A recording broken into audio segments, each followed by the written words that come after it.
Selamat malam pemirsa, senang sekali bisa kembali berjumpa dengan Anda dalam program Jam Session. Sebuah program yang akan memberikan berbagai informasi dan fitur-fitur terkini dari Jam Sostek hanya untuk Anda. Dan sebelum kita mengetahui topik episode pada malam hari ini, saya ingin mengajak Anda untuk menyimak rangkuman informasi dalam Jams News yang berikut.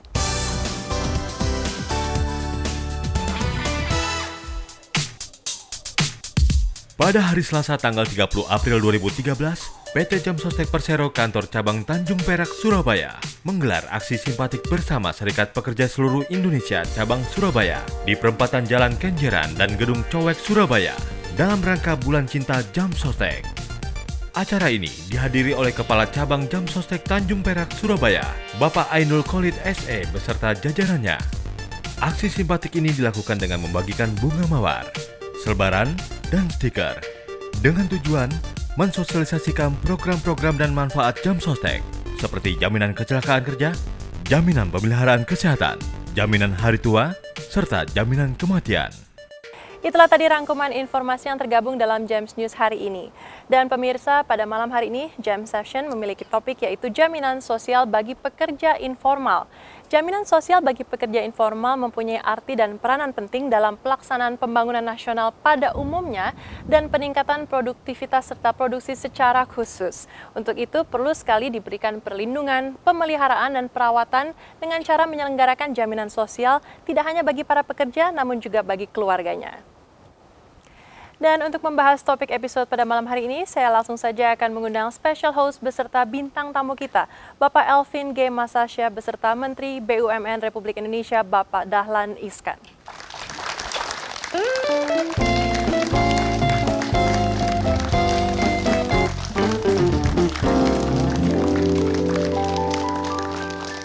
Selamat malam Pak Elvin, selamat malam Bapak Dahlan Iskan. Terima kasih sudah hadir di Jam Session. Pak Elvin, malam hari ini kita akan membahas mengenai jaminan sosial bagi pekerja informal, Pak. Mungkin bisa menceritakan apa yang dimaksud dengan itu? Ya, Alin, di Indonesia ini ada pekerja formal di kantoran, di pabrik, tapi juga banyak pekerja informal. Betul. Nelayan, petani, tukang bakso, dan mereka ini juga butuh perlindungan sosial. Maka Jam Sostek juga punya komitmen untuk memberikan perlindungan kepada pekerja informal. Baik, sebelum kita lanjutkan perbincangan, saya punya sebuah tayangan Jams Feature yang berikut ini.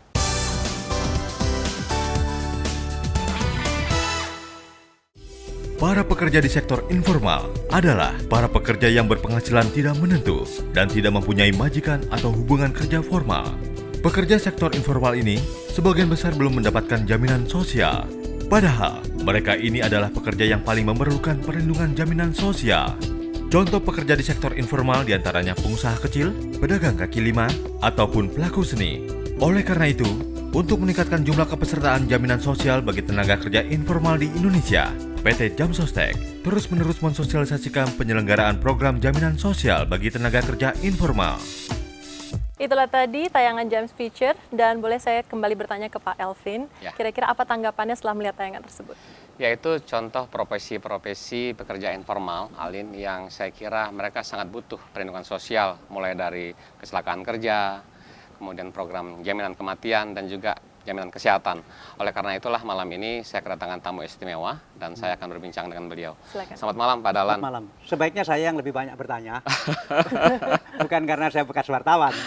Silakan Tetapi Pak. saya bisa mewakili teman-teman yang sektor informal itu, dan saya pengen tahu, sekalian saya pengen tahu sebagai menteri yang sekarang membawai Jam Sostek, kira-kira apa yang akan Anda lakukan. Misalnya begini, tukang bakso misalnya, dia harus bayar berapa?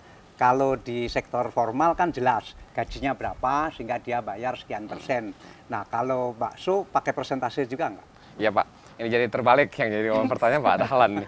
Ya Pak Dahlan, kami punya program untuk memberikan perlindungan ke pekerja informal itu mendasarkan pada UMP. Oh. Jadi kalau UMP-nya 1 juta itu yang dipakai. Jadi berapapun dia hasil jualan baksonya, dasar pembayaran iurannya itu menggunakan UMP.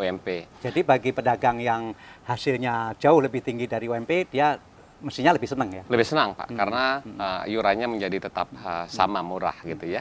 Ada 3 program Pak yang kami berikan kepada pekerja informal. Satu program jaminan kecelakaan kerja. Ini iurannya adalah 1% dari UMP. Kemudian berapapun penghasilan dia. Berapapun penghasilannya. Kemudian untuk program jaminan kematian ini 0,3%. Lalu ada jaminan kesehatan itu bervariasi 0,3% buat bujangan, 0,6% buat yang berkeluarga. Apa daya tarik yang Anda tawarkan kepada mereka sehingga mereka bisa mau? Sangat banyak, Pak. Kalau pekerja informal itu menjadi kesannya peserta, kan penghasilan mereka dikurangi. Tidak, Pak, karena konsepnya sekarang yang kami terapkan itu adalah ini untuk perlindungan, menghindarkan diri dari risiko-risiko finansial, risiko kematian dan sebagainya. Sehingga kalau mereka ikut di Jam Sostek, mereka akan dapatkan manfaat yang akan diterima kalau risiko itu terjadi. Di luar manfaat itu, kami sebutnya manfaat ini sebagai core benefit, manfaat inti. Jadi ada santunan, ada pengobatan yang kami tanggung, dan kemudian juga nanti pengobatan kan apakah tidak sudah terjangkau dalam BPJS Kesehatan yang sekarang namanya Askes itu? Betul, mulai 2014 tentu akan beralih ke sana, tapi saat ini pun dalam rangka bagaimana memberikan perlindungan kesehatan tetap akan kita cover. Jadi misalnya pedagang bakso atau pedagang mie yang ikut Jam Sostek, nanti namanya bukan Jam Sostek lagi, BPJS Ketenagakerjaan. Kalau dia menjadi anggotanya itu, nanti kalau misalnya dia sakit, dia bisa mendapatkan fasilitas itu. Betul, Pak. Nah, dalam limit berapa? Sampai berapa? Oh, ya ini kami sebut sebagai coverage, Pak. Jadi coverage itu seluruh pengobatannya akan ditanggung, bahkan termasuk cuci darah, operasi jantung, cancer, HIV. Dibatasi nggak umurnya? Misalnya saya jualan mie, umur saya sudah 90 tahun. 90 tahun saya kira nggak bisa jualan mie. Dibatasi nggak umur? Ketentuan mengatakan maksimum 55 tahun. 55 tahun. Makanya sebelum usia 55 tahun sebaiknya menjadi peserta. Nah, Pak Dahlan, gantian saya bertanya ke Bapak. Bapak saya tidak ngerti. Saya ingin Bapak sharing saja. Bapak kan punya pengalaman, punya banyak sekali perhatian terhadap usaha kecil menengah. Dan sebagian besar mengatakan mereka punya problem. Nah, menurut Bapak, apa seharusnya yang dilaksanakan oleh usaha kecil menengah supaya bisa keluar dari problem dan bertumbuh kembang? Ya, sebetulnya begini, usaha kecil dan menengah itu, dia orang yang baru pengen mengangkat dirinya dari golongan miskin menjadi golongan yang tidak miskin. Bukan berarti mampu, tapi tidak lagi miskin, atau orang disebut hampir miskin. Nah, biasanya golongan yang baru berangkat dari miskin menjadi hampir miskin, itu biasanya akan jatuh ke miskin lagi begitu orang itu sakit atau ada keluarganya sakit. Karena begitu dia sakit, dia tidak bisa bekerja. Begitu nggak bisa bekerja, penghasilannya turun. Atau keluarganya sakit, istrinya atau anaknya sakit, dia nggak bisa bekerja juga pada hari itu. Kemudian penghasilannya turun dan ada biaya pengobatan. Sehingga problem utama sebetulnya ini, bagaimana orang-orang yang punya niat kerja keras untuk berdiri sendiri, untuk mengeluarkan dirinya dari golongan miskin menjadi hampir miskin, terus kemudian nanti tidak miskin. Ini bagaimana orang-orang yang sudah terangkat ini tidak jatuh lagi, kemudian jatuh lagi. Dan ini rentan sekali. Bagaimana Anda pemikirannya ini? Ya, Pak, kita akan lanjutkan perbincangan ini, tapi saya harus kembalikan dulu pada Alin. Alin, terima kasih Pak Elvin dan Pak Dahlan. Kita tahan dulu perbincangannya. Pemirsa, jangan kemana-mana. Jam Session akan segera kembali setelah pesan-pesan berikut ini.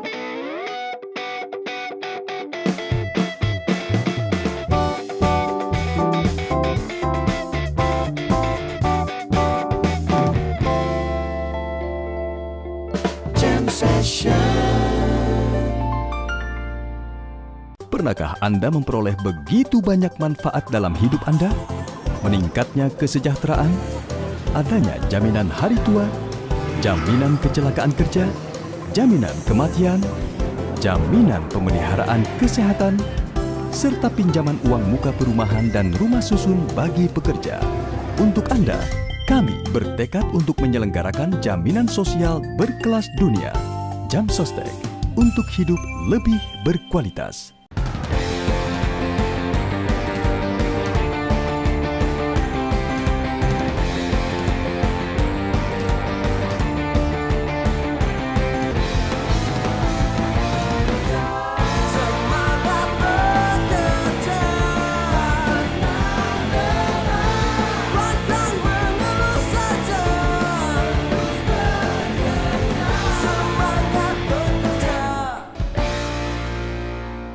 Pernahkah Anda memperoleh begitu banyak manfaat dalam hidup Anda?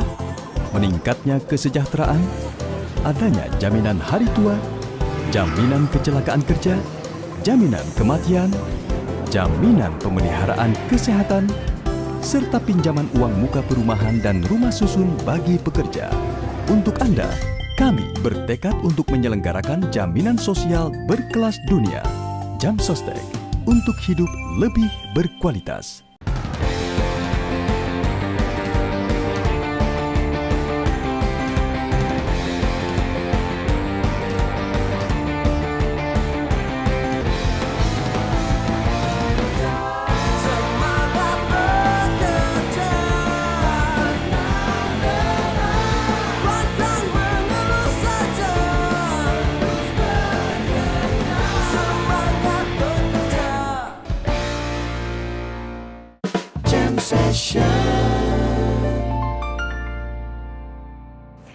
Kembali lagi bersama kami dalam program Jam Session, dan malam hari ini kami membahas topik yaitu jaminan sosial bagi pekerja informal. Kembali lagi saya berikan waktu dan kesempatan. Terima kasih Halin. Tadi Pak Dahlan bertanya kepada saya bagaimana Jam Sostek bisa meng-capture mereka. Ada berbagai strategi tentu Pak Dahlan. Pertama, sosialisasi secara masif ke daerah-daerah secara langsung maupun melalui pihak-pihak lain. Yang terbaru adalah kami mencoba mengajak kerjasama berbagai pihak. Misalnya bahkan mengajak kerjasama gubernur-gubernur.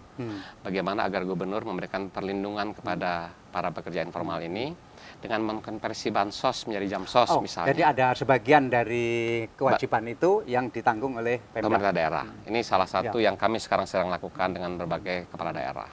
Kemudian bekerjasama dengan pihak perbankan. Sebagian pengusaha-pengusaha kecil ini, pekerja informal ini juga ada akses dengan perbankan. Nah, kami mencoba barang siapa yang menjadi anggota di bank, Jam Sostek nanti bisa dapat kemudahan. Bisa dapat kredit dari bank. Ya. Kemudian yang paling baru yang kami lakukan adalah membuka outlet-outlet di seluruh Indonesia, Pak. Kami baru bekerja sama dengan satu bank, dengan Bank BRI, membuka 500 outlet di seluruh kabupaten kota di Indonesia. Sehingga sosialisasi bisa lebih mudah, akses bisa lebih mudah. Tapi memang di sisi lain, Pak Dahlan, pengusaha kecil ini kan ada 70 juta. Pekerja informal itu 70 juta di Indonesia. Dari total 110 juta. Kami untuk 40 juta yang formal relatif bisa berhubungan langsung dengan perusahaan-perusahaan. Nah, Pak Dahlan mungkin bisa memberikan kiat-kiatnya bagaimana melakukan pendekatan terhadap pekerja-pekerja informal. Anda lebih tahu. Tapi begini, mereka sudah punya kebiasaan bahwa mereka sangat mandiri. Mereka tidak percaya kepada siapapun. Sehingga Anda juga akan mengalami kesulitan berhubungan dengan mereka. Pertanyaan mereka pertama adalah apakah Anda nanti bisa mereka percaya. Itu sehingga menanamkan kepercayaan kepada mereka itu penting.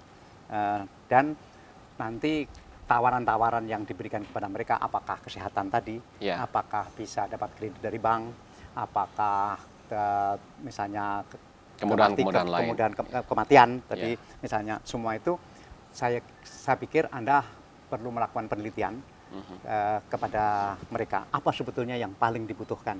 Dalam pengetahuan saya tadi itu, karena mereka baru berangkat dari miskin menjadi hampir miskin, menjadi tidak miskin, itu cepat sekali jatuh ke bawah lagi.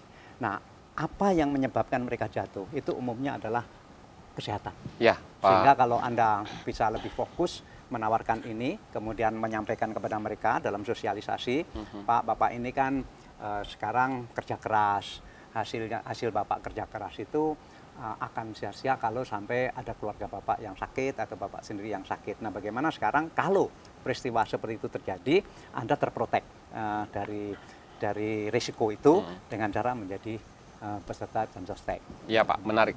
Nah, dalam kaitan dengan kesehatan itu kami mencoba menawarkan semacam free medical check-up.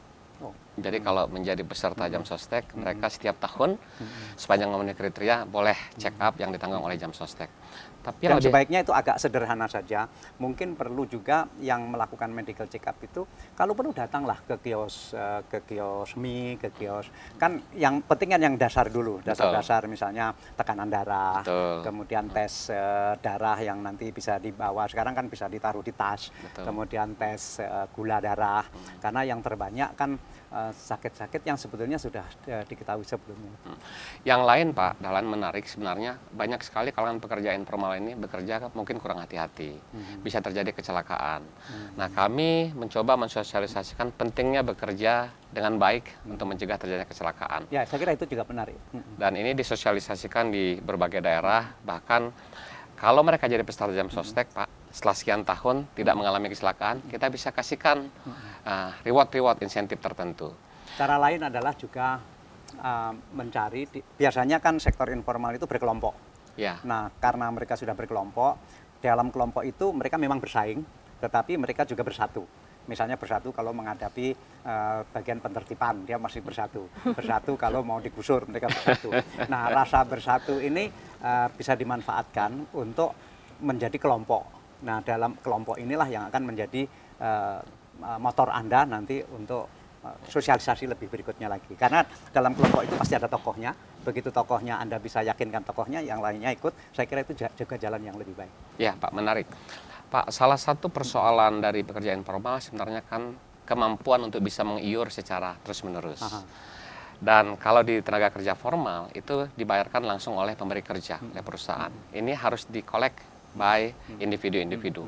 Kami punya beberapa strategi. Sekarang misalnya mencoba untuk mereka boleh mengiur mingguan. Iya, itu. Dari situ nanti kemudian dikumpulkan. Bahkan kalau perlu harian. Jadi mereka lebih senang kalau mereka misalnya 1 bulan harus bayar berapa puluh ribu, mungkin berat. Tapi kalau 1 hari 1.000 atau 1 hari 1.500, mungkin bagi mereka nggak terlalu terasa.